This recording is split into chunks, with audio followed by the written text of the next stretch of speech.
It's very close to his heart. I love nothing more than hanging out with my nephews. They're great fun and teach me so much. Me and Uncle Gethin have got an insect day, haven't we, young lad? And I'm so fun. 17-year-old Albie is autistic, and with that, he's needed some extra support growing up. Albie's learning and language was impaired. He required a routine and a structured environment. So to help with that, he went to a specialist school, which has developed him into the young, confident man I know he is today. But he's also on track to fulfil his life's potential. There are around 2 million pupils who, like Albie, have special educational needs or disabilities, or SEND for short. Demand for provision is growing, whilst funding is declining, meaning not all children are getting the support they need. But with your donations for Comic Relief, you can support the charities that help children with special educational needs and disabilities to get the very best start in life. Steph and Paul are proud parents to 4-year-old Izzy.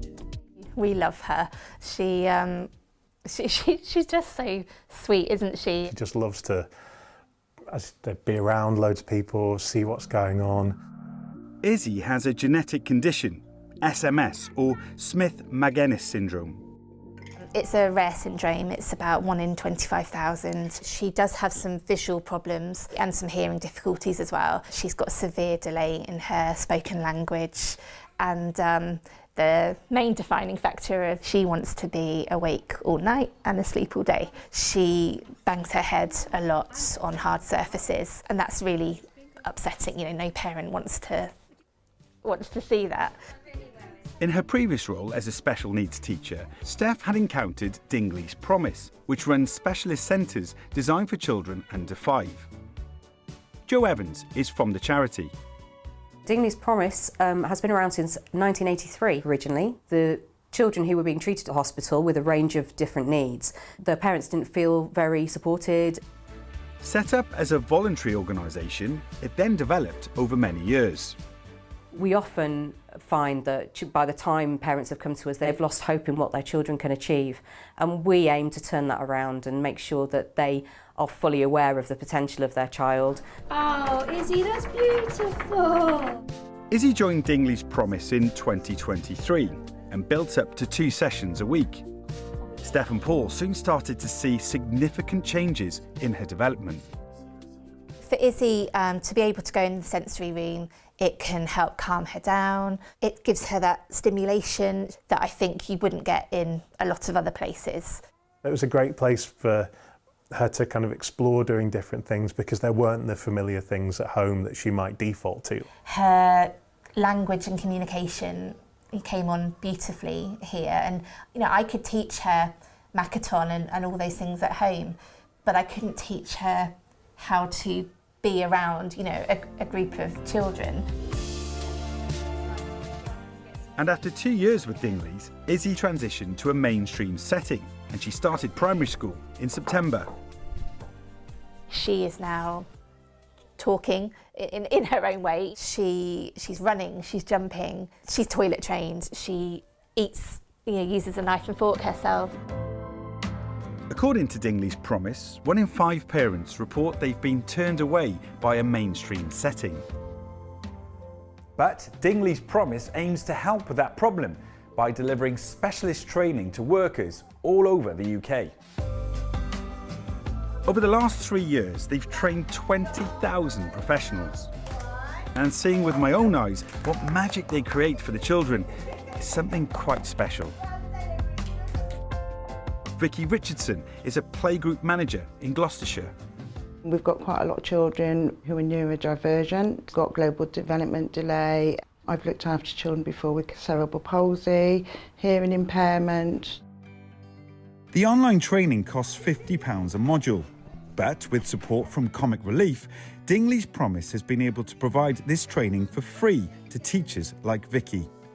A lot of my staff are young, haven't had that life experience of working with children with additional needs. For example, those on the autism spectrum disorder can become dysregulated really, really quickly. We need to try and keep it calm. We need to try and interact with those children and diffuse the situation before it comes. So the training's actually given staff that knowledge and that ability and to know what to look out for. Around 70% of children who have come to Dingley's Promise have since gone on to mainstream early years education. Just like 4-year-old Oakley. Mum Bryony believes more settings should take a similar approach to Dingley's Promise, something she initially struggled to find.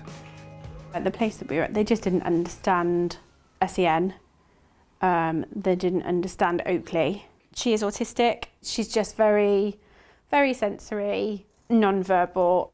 And then Dingley's Promise come along and all of a sudden go, hey, we hear you, can help. It was very instant, the changes that we sort of saw. In March last year, Oakley started to transition back to mainstream early years education, but this time at a nursery where the staff had completed the Dingley's Promise training. She engages a lot more, and her social skills, her loving mannerisms are really coming out now. How aware are you of comic relief in this relationship, and how important do you think it is to raise money for something like comic relief? I don't think I had the understanding actually what the money can do. I couldn't have done it without Dingley's. Money raised by you could help organisations like Dingley's Promise continue their amazing work. The training that we can package up for anybody who works with a child with SEND to be able to deliver and to understand and to upskill them, and we could not do that without the comic relief funding. So there you go. You've seen an example of where your money goes. The donations you make to Comic Relief means that charities like Dingley's Promise can continue to support families, to not just get through life, but to make the most of it and thrive in the future. That's what it's all about, isn't Yeah, it? absolutely.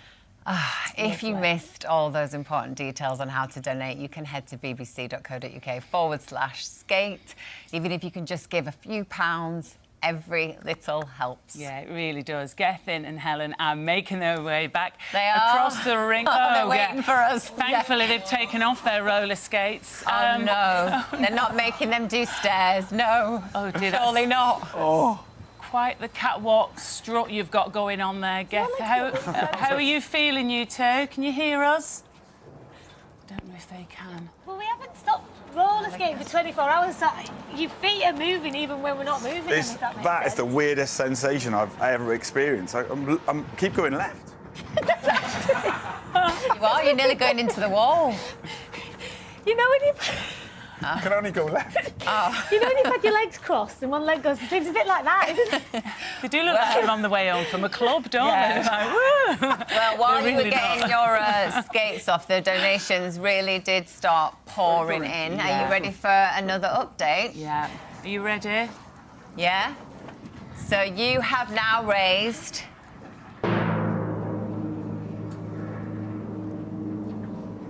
£607,939.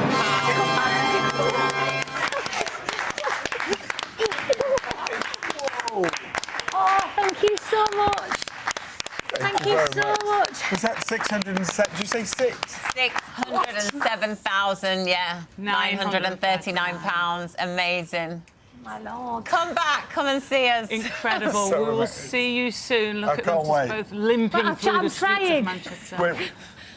We have to do a Huge. few laps. We will, we'll leave you to it. We'll see you in a second. Got a few messages for them, haven't you? I do, Kimberly. From Carol, who says, keep going, Gethin and Helen. You're doing really well.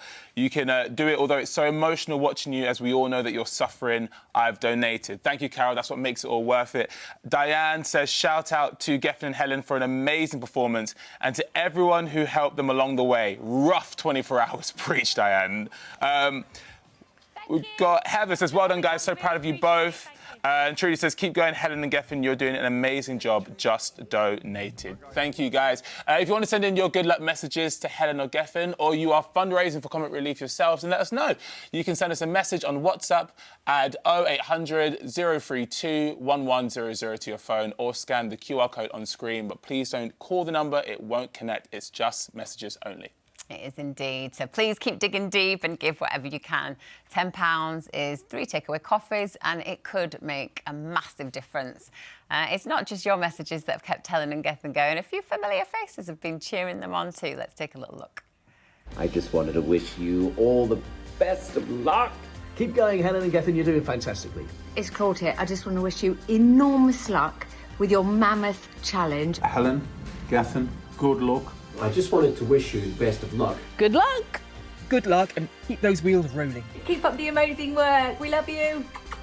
Well done. You are doing an amazing, great, fantastic job. We're all willing you on. Two people that can make this happen and do a fantastic job and go the distance. It's you two. We're all behind you. We're all cheering you on. You're nearly there. What you're doing is absolutely fantastic. It's going to help so many people, and well done. I don't know how you're doing it, skating around there. You're doing well. Keep it up. Congratulations, what an effort. Keep going, you're doing amazingly. Sending you lots of love, and keep skating. Mwah. Have a great one, and keep going, you two. Mwah. Now get skating. Oh, they do really keep them going, those messages. A few more famous faces will be on Comic Relief's big night of TV this evening, right here on BBC One. And this year's Red Nose Day is its 40th birthday, so they're going bigger than ever to raise vital money. Comedian Joel Dommett's one of tonight's hosts. There's a lot of excitement in the studio here now. I can't imagine what it's going to be like tonight. What can we expect? Incredible. We did our rehearsals yesterday, and it is a jam-packed show, and it's so fun to be there in the studio. The energy in Salford. Electric. Can I just say, they're not being rude. They're texting to donate. Don't you worry. Donating. I was going to say. Just like you've got a rude little panel of Probably for listening. It's all right, guys. If anyone else wants to join our panel, it's 70709. But yeah, the energy's electric. It's incredible, and the sketches we have are so fun, and the team. It's my favourite bit. Oh, it's brilliant. There's an amazing Oasis sketch that's been teased lots with the guys from The In-Betweeners. It's brilliant. Chapati G's doing an amazing one with the Gladiators, which is so funny. Great. And again, they don't send them to us until quite late. I was watching them yesterday morning, just like back to back, watching these sketches, and they're so fun. And the main thing is that, you know, it's all for an amazing cause, like you guys have seen with Gethin and Helen. They're doing such an amazing job. Like for 40 years, I think they've raised like over £1.5 billion. Mad. Wow. I think we want to just remind everybody how important it is to give, even if it is the tiniest amount. Like, it makes a huge difference, doesn't it? It really does. And, you know, with all these funny sketches that are involved in the night, we also find out where the money goes and what it does and what it means to people. We visited a family last year where the Comic Relief money sort of just directly helped them in their little child. It made me really emotional during the night. And then and we come back to sort of see what the money has done for them over the year, and it's honestly, you know, that's what makes it all, you know, worth it. Like for Helen and Geth, I think they've had to keep reminding themselves of the projects they've visited over the years. I know you've done some pretty epic challenges. You've done marathons, right? I've done marathons before, but I mean, have you got advice for these guys? They've got, what, I don't know how long they've got, not long, but anything you can give them will be helpful. It's funny, isn't it? I've done marathons, and there's definitely moments during a marathon where you're like, oh, I'd love to have wheels on my feet. But there's probably moments where they're going, I just want to take the wheels off my feet. But it's, I mean, it takes a sort of a mental resilience that you never know you have. I think that's what the mad thing is. Yeah. And I think that's what's amazed me about them. Their mental strength is just beyond. Well, we can't wait to tune in tonight. They're unbelievable. Just please, if you can, camera listen two. to Joel. Give some money, even not for Gethin and Helen and for everything else that's going on tonight. It's an amazing cause, and I've really seen where the money goes, and it's really important. So have an amazing night. I'm really excited. Thanks for having me. Comic Relief's big night of TV. It starts at 7 this evening on BBC One and on iPlayer. Right, it's time to head rinkside as Geth and Helen have just over 5 minutes left of their 24-hour roller disco for comic relief.